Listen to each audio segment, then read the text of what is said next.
आप लोग all India study में स्वागत है। आइए हम पढ़ेंगे यूपी टेट का हिंदी। आज का जो प्रैक्टिस सेट है, इस प्रैक्टिस सेट से 4 से 5 क्वेश्चन पेपर में पूछ लिए जाएंगे। तो इस प्रैक्टिस सेट को ध्यान से देखिएगा, प्रत्येक क्वेश्चन बहुत महत्वपूर्ण होने वाला है। इस प्रैक्टिस सेट में प्रीवियस ईयर का भी क्वेश्चन लिया गया है। तो आइए हम लोग प्रश्न नंबर 1 देखेंगे। तो प्रश्न नंबर 1 है, व्यंजना से जिस अर्थ का बोध होता है उसे कहते हैं। ऑप्शन नंबर 1 है अभिध्यार्थ, बी है विध्यार्थ, सी है मुख्यार्थ और डी है व्यंग्यार्थ। तो क्या कहते हैं, व्यंजना शब्द का जो बोध होता है उसे हम कहते हैं, बताइए क्या कहेंगे।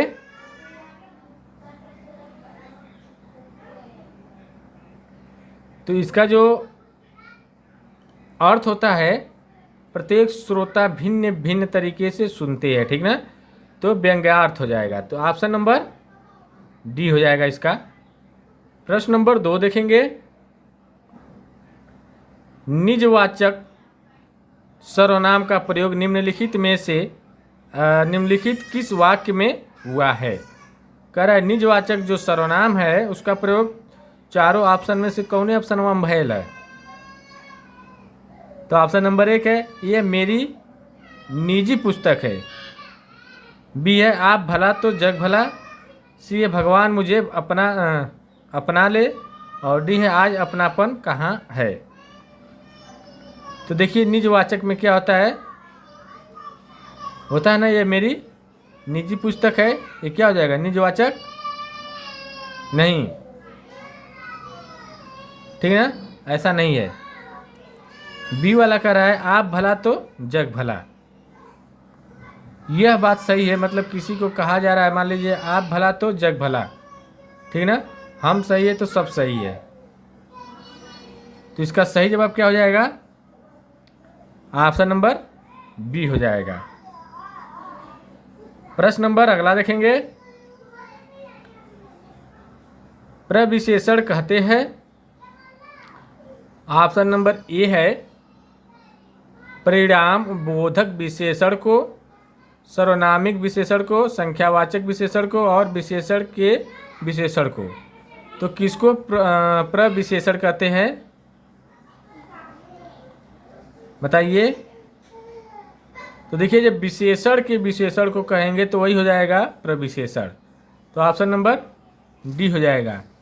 देखिए विशेषण के विशेषण को तो जो होता है ना इसमें कि जो विशेषण की विशेषता बताता है वह प्रविशेषण कहलाता है, ठीक ना। जैसे मान लीजिए मोहन बहुत बुद्धिमान लड़का है, तो देखिए लड़का का एक क्या है विशेषता, बुद्धिमान। बुद्धिमान का भी विशेषता क्या है, बहुत, ठीक ना। तो बहुत क्या हो जाएगा, प्रविशेषण हो जाएगा। प्रश्न नंबर 4 देखेंगे, इनमें से कौन सा अर्थ अंगूठा चूमना मुहावरे के लिए प्रयुक्त होता है। ऑप्शन नंबर 1 है प्यार जताना, बी है आदत प्रकट करना, सी है खुशामद करना और डी है खुशियाँ मनाना।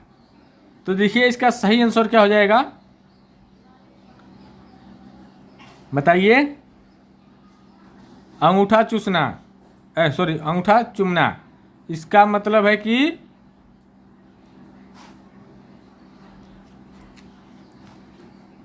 खुशामद करना, ठीक ना, चापलूसी करना। ऑप्शन नंबर सी करेक्ट हो जाएगा।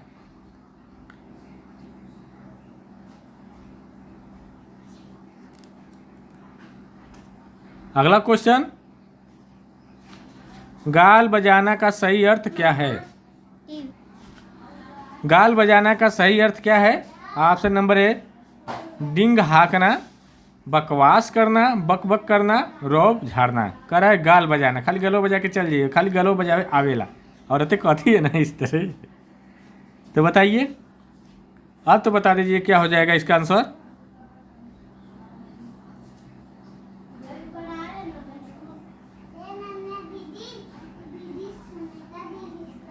तो डिंग हाँकना, बड़े बड़े हाकली, खाली गाल बजावे आवेला बड़े बड़े बोल के, ये लड़कियों में होता है ज़्यादा, ठीक ना, जब झगड़ा करती है तब। आइए प्रश्न नंबर अगला देखेंगे। आप लोग बुरा मत मानिएगा, जो होता है थोड़ा सा उसी को बता रहा हूँ, आप लोग बुरा मत मानिएगा। आनंद मग्न में कौन सा समास है? तत्पुरुष समास, द्विगु समास, अव्ययी भाव समास, कर्मधारय समास। आनंद मग्न में कौन सा समास होगा? तो देखिए इसमें जो हो जाएगा तत्पुरुष समास, तो ऑप्शन नंबर 1 करेक्ट हो जाएगा। इसमें क्या होता है, समास विग्रह आनंद में मग्न होना होगा। इसका समास विग्रह करेंगे तो आनंद में मग्न होना, ठीक ना। इसमें क्या है कि तत्पुरुष समास किसे कहते हैं? वह समासिक पद जिसका उत्तर पद प्रधान हो और विग्रह करने पर दो शब्दों के बीच विभक्ति का लोप होता है, उसे बोलते हैं तत्पुरुष समास। जलमग्न, आनंदमग्न, वनवास, मूर्तिकार, कालजयी, ये सब क्या है? इसके उदाहरण है। प्रश्न नंबर 7 देखेंगे। समय एवं स्थान के बचत के आधार पर कौन सा चिन्ह पूर्ण विराम के लिए प्रयुक्त हो रहा है? कर रहा है समय और बचत के स्थान के लिए आधार पर कौन सा जो पूर्ण विराम है प्रयुक्त हो रहा है, बताइए। तो देखिए बी वाला, ऑप्शन नंबर बी करेक्ट हो जाएगा इसका। ऑप्शन ऊपर नीचे हो गया है तो आप लोग उससे कंफ्यूजन मत होइएगा, ऑप्शन देखकर ही लगाइएगा, ठीक ना। पूर्ण विराम कह रहा है, पूर्ण विराम। अर्ध विराम का चिन्ह क्या है? यह अर्ध विराम का है, ठीक ना। यह योजक चिन्ह है,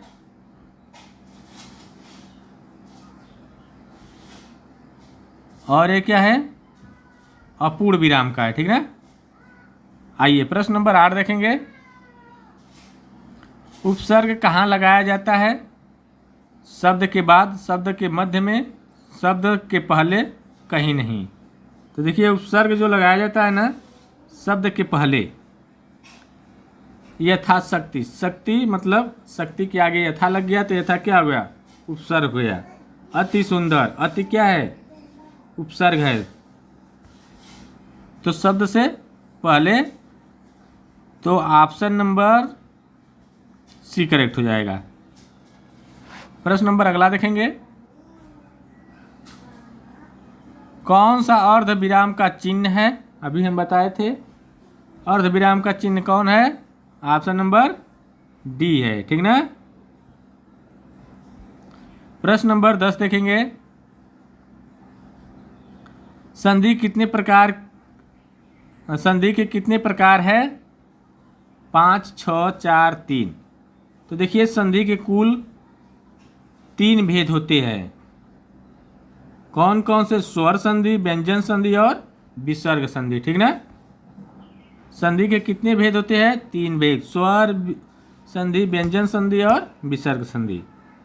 तो ऑप्शन नंबर डी करेक्ट हो जाएगा। प्रश्न नंबर 11 देखेंगे। लेकिन किस भाषा का शब्द है? अरबी, फारसी, हिंदी, अंग्रेजी। तो देखिए जो लेकिन है ये जो है एक फारसी भाषा का है, ठीक ना। प्रश्न नंबर 12 देखेंगे। वीडियो अच्छी लग रही है चैनल को आप लोग लाइक करिए, सब्सक्राइब करिए, शेयर भी कर दीजिए। आपका एक लाइक हमारे मोटिवेशनल को बढ़ाता है। ने किस कारक की विभक्ति है? कर्ता, संप्रदान, करण, संबोधन। तो देखिए ने किसकी है? कर्ता ने कर्म को करण से अपादान के लिए संप्रदान के अलगाव, ठीक ना। तो यहाँ पर क्या हो जाएगा? ऑप्शन नंबर ए हो जाएगा, कर्ता ने। तो कर्ता का जो चिन्ह होता है ने होता है, ठीक ना।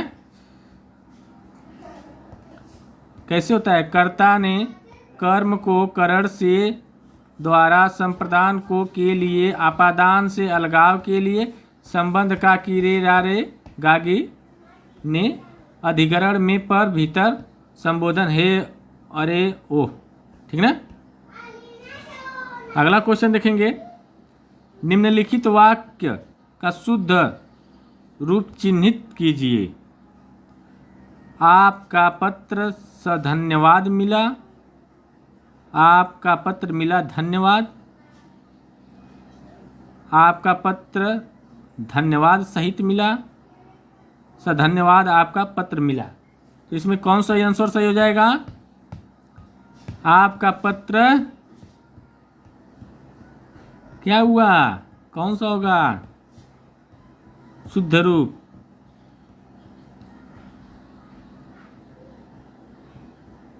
बताइए।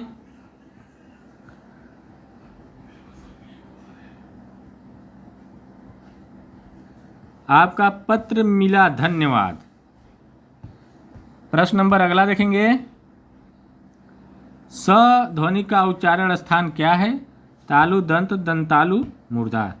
स स स स बोल के देखिए। स स बोलिए। स स कहाँ का, किसका किसका हो रहा है? स।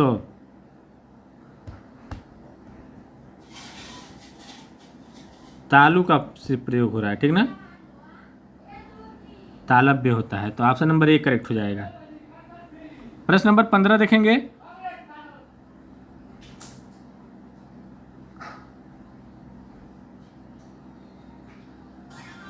लंगोटी में फाग खेलना का अर्थ करा। लंगोटी में फाग खेलना का अर्थ क्या होगा? पहलवानी करना, ब्रह्मचारी होना, दरिद्रता में आनंद मनाना और तपस्या करना। तो क्या हो जाएगा?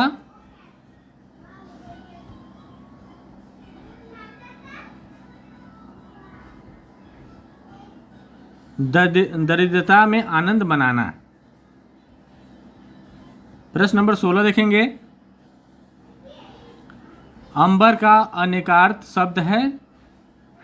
आकाश, कपड़ा, अमृत पानी, आकाश चमक, कपड़ा सोना। अंबर का क्या होता है?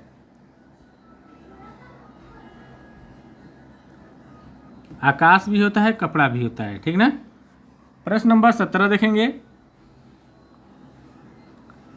वह घर पहुंच गया। इस वाक्य में पहुंच गया निम्नांकित में से किस क्रिया का उदाहरण है? प्रार्थक क्रिया, द्विकर्मक क्रिया, पूर्णकालिक क्रिया, संयुक्त क्रिया। ये किसका उदाहरण है? पहुंच गया।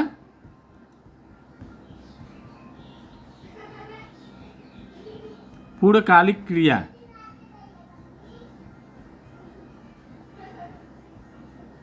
पूर्णकालिक क्रिया हो जाएगा पहुंच गया। क्रिया कैसी है? वह घर पहुंच गया। तो संयुक्त क्रिया है। ठीक ना। इसमें क्या है? इस वाक्य में पहुंच गया संयुक्त क्रिया का उदाहरण होता है। ठीक। संयुक्त क्रिया में क्या होता है? दो या दो से अधिक भिन्न अर्थ वाली क्रियाओं के मेल से बनने वाली क्रिया संयुक्त क्रिया कहलाती है। जैसे राम ने नाश्ता कर लिया, पिताजी बाजार से आ गए। ठीक है। अगला क्वेश्चन। इनमें से कौन सा अर्थ आँख लगना मुहावरे के लिए प्रयुक्त होता है? गहरी निद्रा में सोना, नींद आना, आँखों का चिपक जाना, आसक्त होना। तो कौन सा हो जाएगा इसका सही आंसर? आँख लगना। तो नींद आना। ठीक ना। ऑप्शन नंबर बी करेक्ट हो जाएगा। प्रश्न नंबर 19 देखेंगे। सीता स्कूल गई है। यह वाक्य निम्न में से किस काल को दर्शाता है? स्कूल गई है। तो ये जो है कौन सा हो जाएगा? पूर्ण भूतकाल। पूर्व भूतकाल होगा, आसन्न भूतकाल होगा, ठीक ना। तो आसन्न भूतकाल हो जाएगा।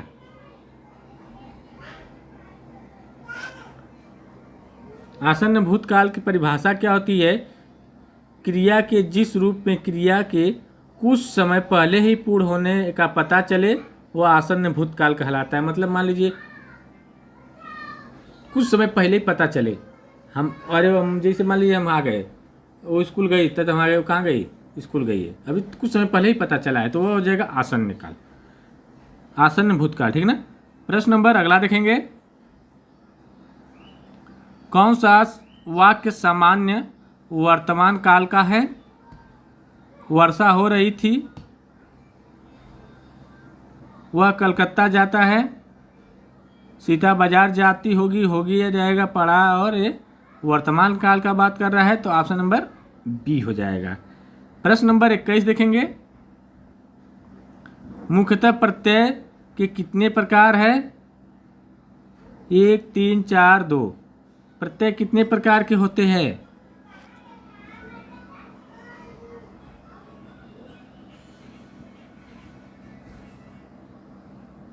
बताइए। 2 प्रकार के, तो ऑप्शन नंबर डी करेक्ट हो जाएगा। 2 प्रकार कौन कौन से है? एक कृदंत प्रत्यय होता है और एक दंतित प्रत्यय होता है, ठीक ना। कौन कौन से? कृदंत प्रत्यय और दंतित प्रत्यय। अगला क्वेश्चन देखेंगे। सूर्योदय का संधि विच्छेद क्या है? सूर्य प्लस उदय, सूर्य प्लस उदय, सूर्य प्लस उदय, सूर्य प्लस उदय।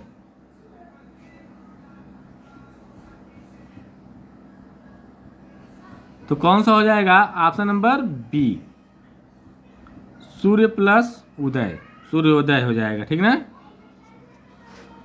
यह कौन सी संधि है? गुण संधि है। प्रश्न नंबर अगला देखेंगे। नीचे लिखे शब्दों में भाववाचक संज्ञा पहचानिए। दक्षिण, ऋग्वेद, नम्रता, बटन। दक्षिण तो भाववाचक नहीं है, ऋग्वेद। नम्रता, नम्र का नम्रता होता है, ठीक है, नम्रता हो जाएगा, ठीक ना। बचपन, बुढ़ापा, ये सब क्या है? भाववाचक होता है। अगला क्वेश्चन। रचना के आधार पर कौन सा वाक्य का भेद नहीं है? कर्म वाक्य, सरल वाक्य, संयुक्त वाक्य, मिश्र वाक्य। तो देखिए जो रचना के आधार पर जो होते हैं वाक्य के भेद नहीं है, कौन सा? कर्म वाक्य, ठीक ना। तो ऑप्शन नंबर 1 करेक्ट हो जाएगा। देखिए रचना के आधार पर 3 भेद होते हैं, सरल वाक्य, संयुक्त वाक्य और मिश्र वाक्य, ठीक ना। प्रश्न नंबर 25 देखेंगे। श्रवण कौशल का अर्थ है सार्थक श्रवण करना, धीरे धीरे सुनना, जोर जोर से सुनना और जल्दी जल्दी सुनना। श्रवण कौशल का अर्थ पूछ रहा है, तो ये हो जाएगा एक सार्थक। क्या हो जाएगा? सार्थक श्रवण करना है, कोई जरूरी नहीं है कस के सुनना, धीरे धीरे सुनना, हाली हाली सुनना, जल्दी जल्दी सुनना, ठीक ना। आइए प्रश्न नंबर 26 देखेंगे। इनमें से कौन सा लेखन कौशल से संबंधित नहीं है? वर्ण रचना, वर्तनी रचना, उपरोक्त में से कोई नहीं। कह रहा है कौन सा लेखन कौशल से संबंधित नहीं है? तो देखिए जो लेखन कौशल से क्या नहीं संबंधित है?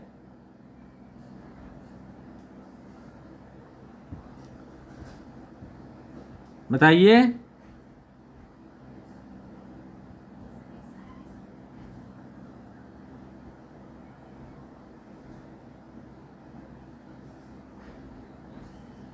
तो कोई नहीं लेखन कौशल से संबंधित है, तो ऑप्शन नंबर डी हो जाएगा।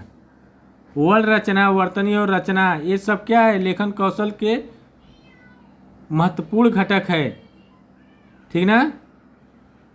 तो ये सब लेखन कौशल से संबंधित है, तीनों का तीनों।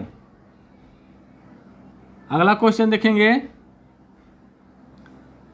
लेखन कौशल का अर्थ है ऑप्शन नंबर 1 है स्वीकृति लिपि प्रतीकों के माध्यम से विचारों को अंकित करना। तो यही ऑप्शन सही है, खुद ही बड़ा है।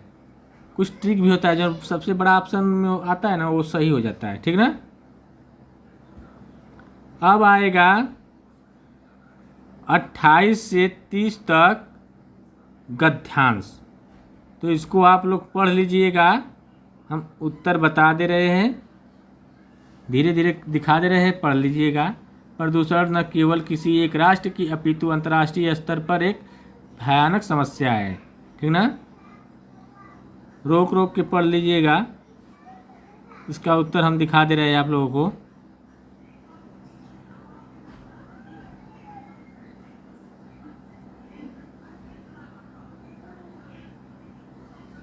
ठीक, देखिए वीडियो अच्छी लग रही है, चैनल को लाइक शेयर सब्सक्राइब आप लोग जो कर दीजिए। उसको हम पढ़े थे, बस उत्तर हम बता दे रहे हैं। कह रहे उपरोक्त गद्यांश के लिए उपयुक्त शीर्षक प्रदूषण और समाज, प्रदूषण और प्रकृति, प्रदूषण और एक अभिशाप, प्रदूषण के विभिन्न प्रकार। तो इसमें जो शीर्षक क्या हो जाएगा,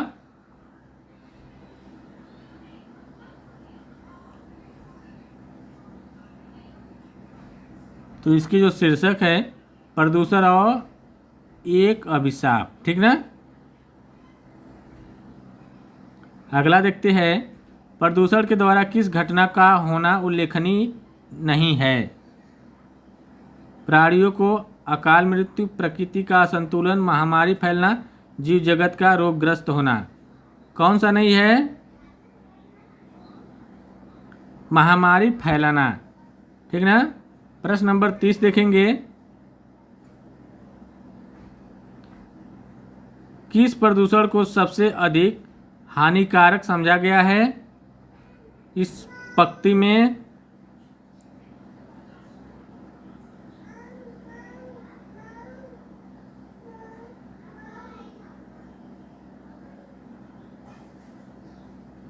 तो प्राकृतिक प्रदूषण को सबसे हानिकारक माना गया है इस पंक्ति में, ठीक ना। तो टोटल 30 क्वेश्चन कंप्लीट हुए प्रैक्टिस सेट का। और वीडियो अच्छी लगी हो तो चैनल को आप लोग लाइक करिए, शेयर करिए, सब्सक्राइब करिए। डेली 8 बजे नहीं 7:30 बजे प्रैक्टिस सेट आप लोगों को मिलेगा। आप लोग वीडियो को ज़रूर देखिए। अब पेपर ज़्यादा दिन बचा नहीं है, प्रैक्टिस सेट करना बहुत ज़रूरी है, ठीक ना।